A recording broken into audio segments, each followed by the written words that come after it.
Après la première thématique qui était la respiration, on passe désormais sur la deuxième thématique de la Swim Academy qui concerne le roulis des épaules, qui est vraiment une thématique clé de voûte, à la fois pour réduire ses résistances dans l'eau et améliorer son efficacité au niveau du mouvement sous l'eau.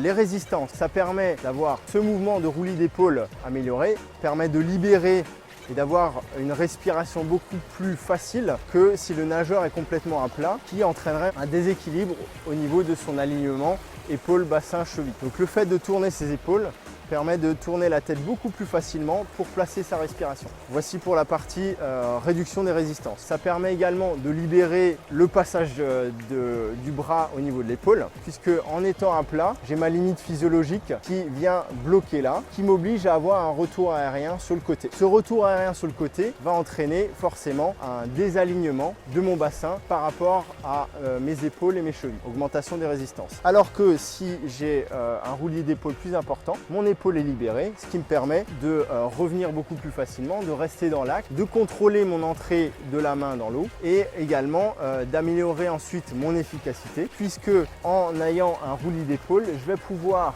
placer mon bras et ma force exercée sur ma ligne médiane du corps. Plus je suis proche pour exercer mon appui sous ma ligne médiane, plus mon mouvement sera efficace. Plus il est hors de l'axe de ma ligne médiane, plus je vais avoir tendance à devoir compenser avec mon bassin. J'augmente les résistances et en plus de ça, j'ai beaucoup moins de force qui va être appliquée donc, par rapport à mon corps.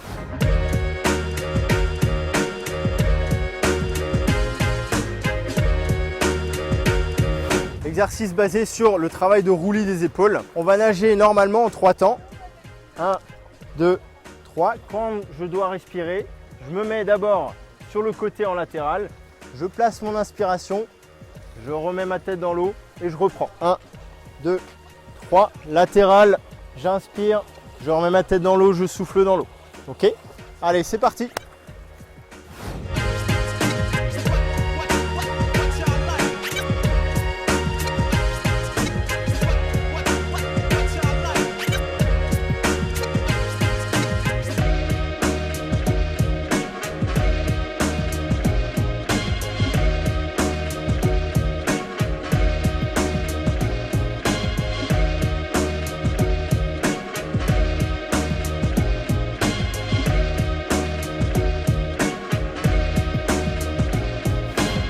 La troisième thématique de la Swim Academy, c'est le retour aérien du bras ainsi que l'entrée de la main dans l'eau. Le retour aérien se veut un moment de relâchement musculaire, en tout cas le plus possible en fonction de l'intensité évidemment. Et cette entrée de la main dans l'eau doit être le plus contrôlée possible, de manière, comme on l'a vu juste avant sur les thématiques précédentes, de ne pas parasiter son alignement dans l'eau. Donc sur le retour aérien, un des indicateurs, c'est évidemment ce coude haut qui va indiquer qu'on a le bras relâché.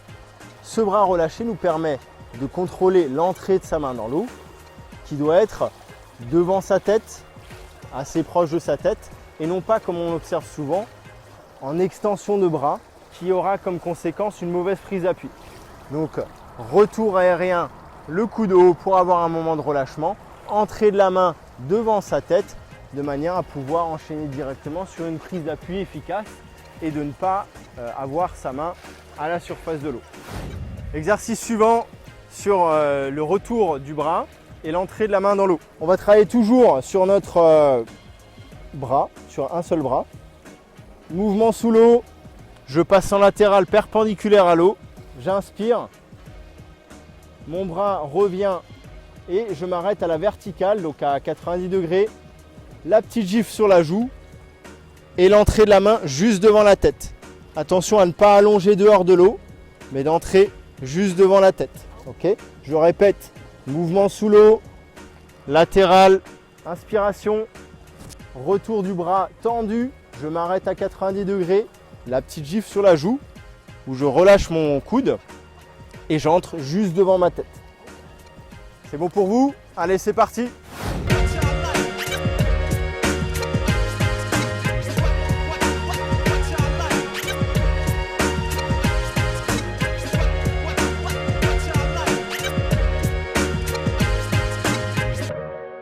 Merci de nous avoir suivis. On se retrouve pour de nouvelles aventures sur une prochaine émission de la chaîne du triathlon. À bientôt et abonnez-vous.